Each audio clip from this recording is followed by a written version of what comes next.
नमस्कार. जय जय आदिवासी, जय महाराष्ट्र. रात्री तुम्ही शिवसेनेमध्ये प्रवेश केला. हो. त्याच्यामागचं एक कारण. काय झालं की आम्ही राष्ट्रवादी बरोबर काम करत होतो, तुम्हाला सगळ्यांना माहिती आहे.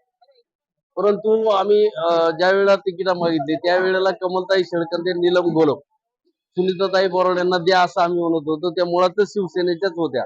त्यांनी प्रवेश केलेला नव्हता, त्यांचा प्रवेश करून घ्या आणि आमच्या तिन्ही उमेदवाराला तिकीट द्या एबी फॉर्म मध्ये असं आमचं म्हणणं होतं. परंतु त्यांनी सांगितलं आज देऊ उद्या देऊ असं करत करत कालपर्यंत आम्हाला कुठला डिसिजन मिळाला नाही.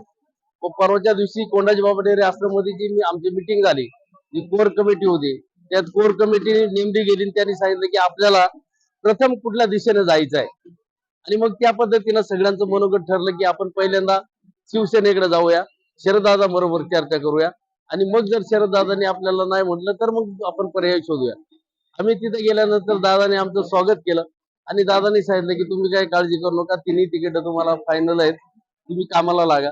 पण आता ज्या वेळेला एबी फॉर्म जोडला जातो त्याच्या आधी त्या उमेदवाराचा पक्ष प्रवेश होणं गरजेचं असतं. मग काल आम्ही सकाळी गेल्यानंतर शरददादा सोनवणे आमदार साहेबांना तिन्ही तालुक्याची जबाबदारी आहे, खेड, आंबेगाव आणि जुन्नर. त्यामुळे तिन्ही ठिकाणी त्यांना जावं लागलं. त्यामुळे काल सकाळी आमची भेट झाल्यानंतर ते म्हणजे आज संध्याकाळी प्रवेश करून घेऊ आणि मग ते त्यांनी सांगितल्या पद्धतीने आम्ही गेलो. परंतु उशीर असा झाला की तिकडे धावशीला एक कार्यक्रम होता, एकेका ठिकाणी कार्यकर्ते भेटत होते. त्यामुळे जवळजवळ त्यांना तिथे पोहोचायला 12 वाजले आणि 12च्या पुढे मग आम्हाला फोनवर सांगितलं की तुम्ही जेवण करून घ्या आणि जेवण केल्यानंतर 12च्या पुढे आमचा पक्ष प्रवेश झाला सगळ्यांचा. आणि तुम्ही आपल्या या गाण्यामध्ये जनतेला काय आवडतं?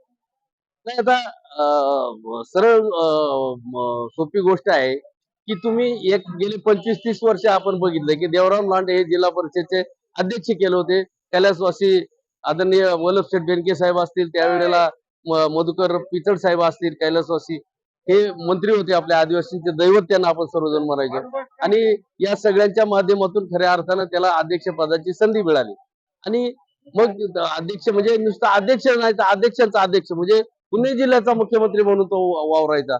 आणि इतकं सगळं मोठं पद असताना सुद्धा आपल्या भागाचा विकास झाला का? नाही. त्यानंतर सुद्धा पुन्हा ओबीसी आल्यानंतर त्यावेळेला भाऊ देवाडे हे झाले. नंतर पुन्हा 12 मध्ये त्याची बहीण उपसभापती झाली. सुरेखा मुंडे त्यावेळेला जिल्हा परिषद सदस्य झाला. 17 मध्ये तो मी परत पुन्हा समोरासमोर लढलो, माझा पराभव झाला, तो निवडून आला. परंतु आपल्या भागातले रस्ते असतील, पिण्याच्या पाण्याच्या सुविधा असतील किंवा हे तुम्ही बघता विकासाची बाजू म्हणजे काहीच नाही. आणि दुसरी गोष्ट त्याच्यामध्ये अशी की त्याला किती पद पाहिजे?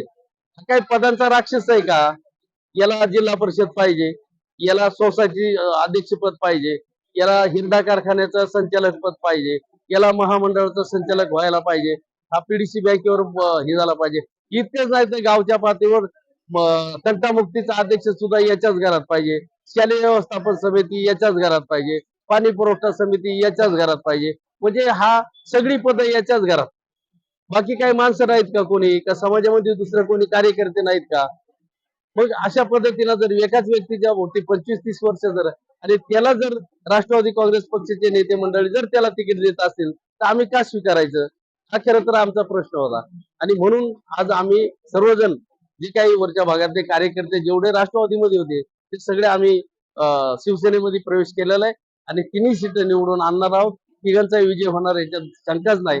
अशा पद्धतीची सगळी आमची एकजूट झालेली आहे आणि त्या पद्धतीने उद्यापासून आता फॉर्म भरल्यानंतर उद्यापासून प्रचाराला सुरुवात होईल. तुम्ही जसा राष्ट्रवादी शिवसेनेत प्रवेश केला म्हणताय, हा. ग्राउंड लेवलची जी जनता आहे ती तुम्हाला स्वीकारेल? स्वीकारणारच ना. शेवटी जनतेला विकास पाहिजे ना. जनतेला पक्ष म्हणजे काय की निवडणुकीच्या टायमाला पक्षाचे प्रश्न येतो. इतर वेळेला आम्ही सर्वसामान्य माणसाचे प्रश्न सोडवतोच ना. आम्ही इथं ज्यावेळेला मुंडे साहेबांच्या कैलासवासी मुंडे साहेबांच्या नावाने जे प्रतिष्ठान स्थापन केले तिथं आम्ही बसलेला असतो. 7-12 कोणाचा असेल, कोणाचं तहसीलदार कार्यालय, कोणाचा पोलीस स्टेशनचा असेल, जी योग्य बाजू आहे त्या बाजूने आम्ही पिसायला सांगणार, तहसीलदारांना सांगणार, बीडीओना सांगणार. आणि आपले प्रश्न तर काय असतात आपल्या सर्वसामान्य माणसाचे, अगदी किरकोळ किरकोळ प्रश्न असतात. आणि केवळ मग नुसतं ताडपत्री गिरण देऊन आपला प्रश्न सुटणार आहेत का? आमचं जे विजन आहे की आपल्या भागामध्ये रोजगार कसा मिळाला पाहिजे. आता त्याने डबं वाटायला सुरुवात केली म्हणजे याचा उद्देश एवढाच आहे की घ्या डबं, पिशवींचा बंद कर फाटेव. आमचा उद्देश तो नाहीये. की आम्हाला आमच्या स्थानिक महिलांना असेल, पुरुषांना असेल, आमच्या तरुण पोरांना असेल, रोजगाराच्या संधी मिळाल्या पाहिजे. आमची शिकलेली जे पोरं आहेत, याने जर कोणाची इच्छा असेल तर बाबा प्रशिक्षण घ्यायचं, त्यांना प्रशिक्षणासाठी वेगवेगळ्या संस्था आहेत. आपला प्रकल्प कार्यालय आहे, आदिवासी विकास विभागामार्फत वेगवेगळ्या योजना आहेत. त्या योजनेचा लाभ देऊन त्यांना स्थानिक मग कुक्कुटपालनापासून तर वेगवेगळे मच्छी पालन असेल, खेकडा पालन असेल, खूप उद्योग करण्यासारखे आहेत. परंतु त्याच्यासाठी मार्गदर्शन आणि योग्य दिशा आतापर्यंत या माणसाने कुणाला उभं केलंय का? कुठल्या एखाद्या कार्यकर्त्याचं नाव तुम्ही सांगावं किंवा या कार्यकर्त्याला देवराम लांडेने उभं केलं, त्याचा प्रपंच आज मोठा झालेला आहे. केवळ नुसता नाचकाम आणि बैलजोडी इकणे, कुठं नडगीवाला होणे, हे त्याचा विकास. आपण सुचवलेले दोन उमेदवार मुळातच राष्ट्रवादीचे होते, हो इतर कार्यकर्ते होते, हो त्यांना का नाकारला? नाही, आमची जे पहिल्यापासून एकजूट झाली होती ते बऱ्याच वेळा त्या दोन जणांना वेगवेगळे फोडून आमच्यातून फोडण्याचा प्रयत्न करत होते.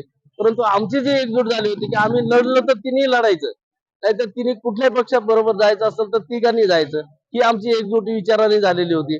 आणि म्हणून आम्ही शिवसेनेमध्ये तिन्ही उमेदवार एकत्रित आलेलो. धन्यवाद.